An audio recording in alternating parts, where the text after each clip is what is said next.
In the world of football, there are fans, and then there are super fans, and then there's Hall of Famers.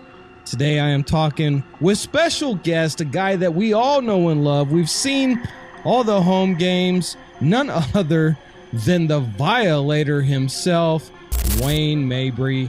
Welcome to the show, brother. How are you doing? Honored to have you here. Hey, thanks for having me on. I'm doing great.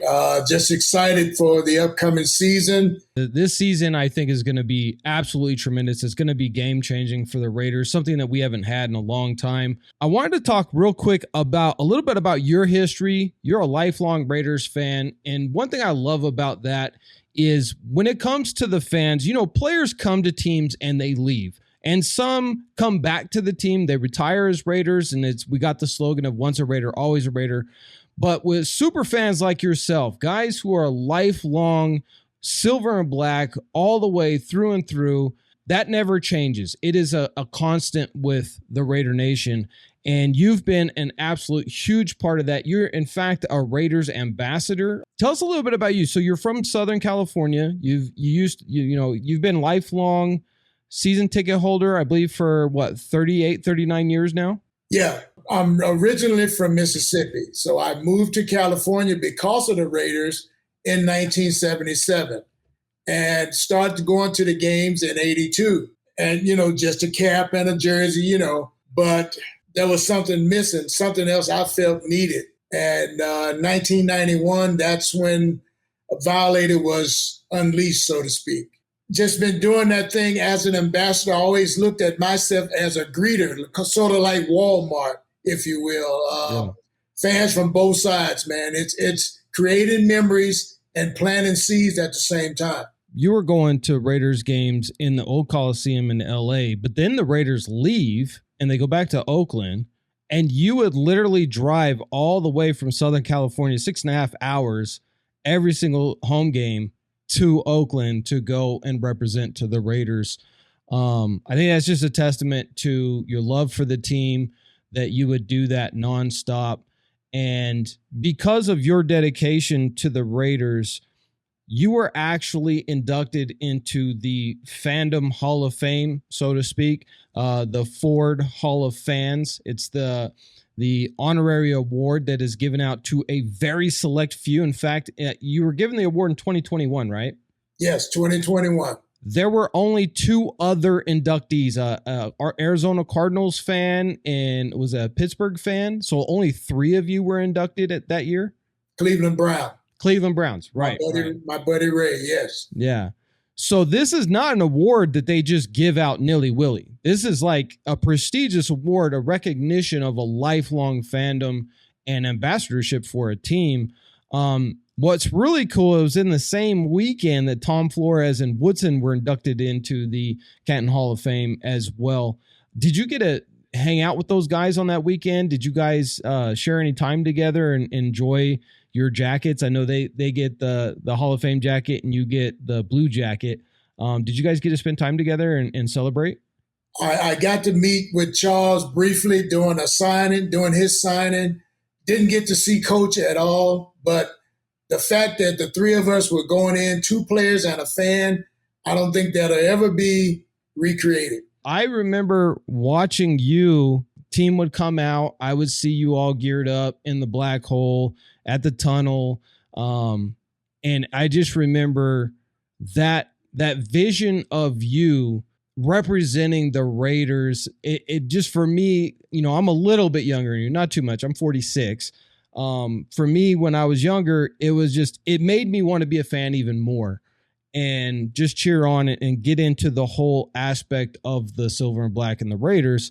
And I know that a lot of fans feel the same way. It's that you're more than just a fan. You're like a lifelong face of the franchise. There's you and a few other guys who are iconic with the Raiders. And I just personally, as a fan that was growing up and seeing that, I want to thank you for that dedication and the representation of the Raiders, because it brought so much joy to my life and it brought a lot of joy to everybody else. Funny story. So my wife is from Singapore, so she didn't know anything about American football when we got married.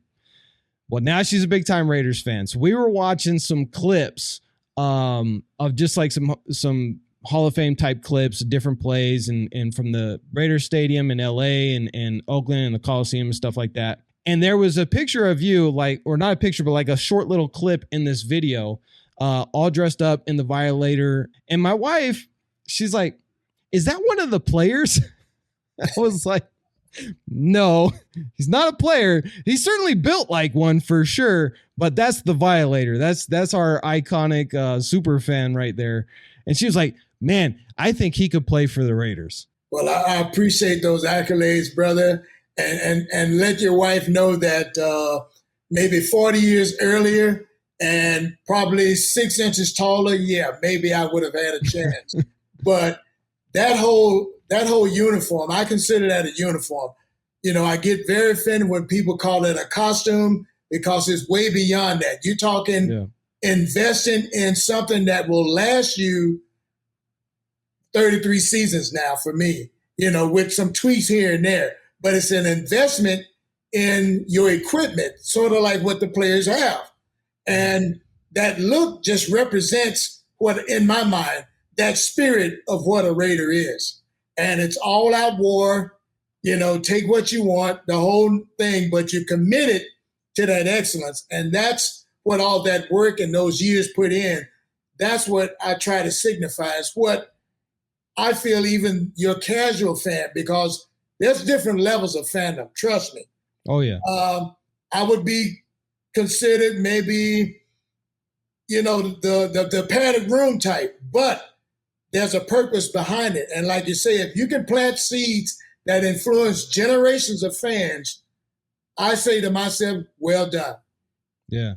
There is no other culture in the NFL like the Raiders culture. We've had so many players say this, players who've played for other teams, that there's just nothing like the Raiders culture. It's the mystique of the team, the fan base, the iconic black hole.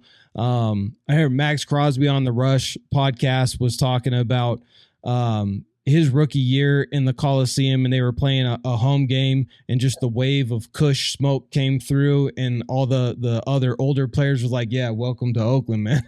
It's a totally different thing. Raiders fans, I mean, I see it right now. Currently, I live in Utah, and we have a lot of Raiders fans out here.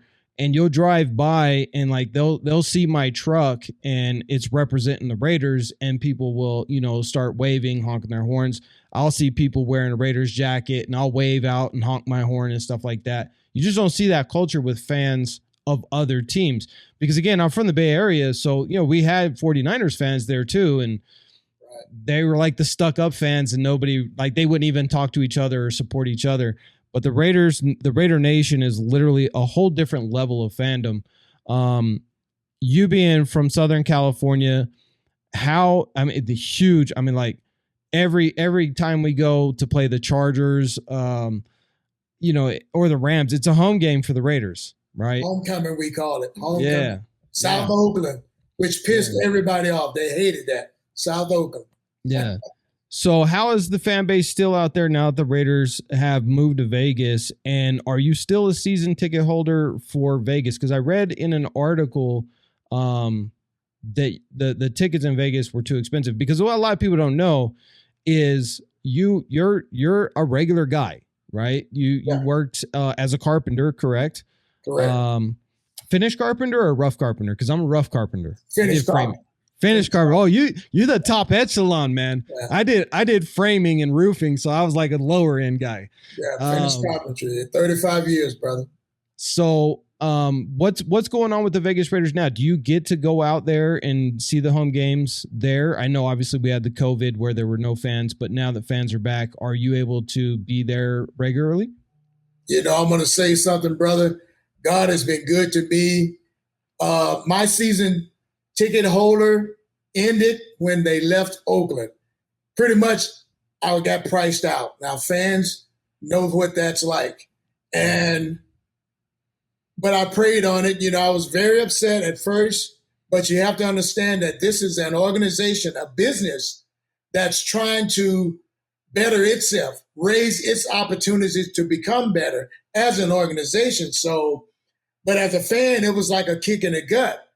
And I knew right then it was like getting evicted. You know, I've been paying my mortgage on time for 38 years, and all of a sudden I get this eviction notice. That's what the last game at the Oakland Coliseum felt like to me.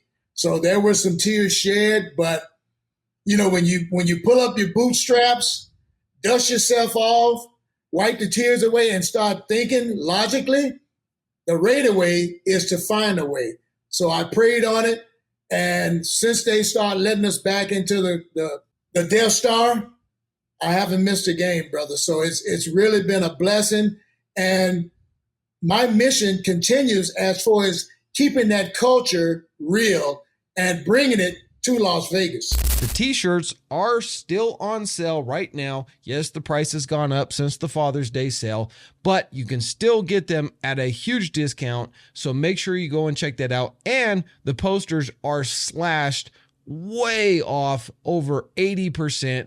Go and get your posters, get your t-shirts today. We got more coming in stock here shortly, and we got some more designs in the works for you guys. So you're not going to want to miss out on that.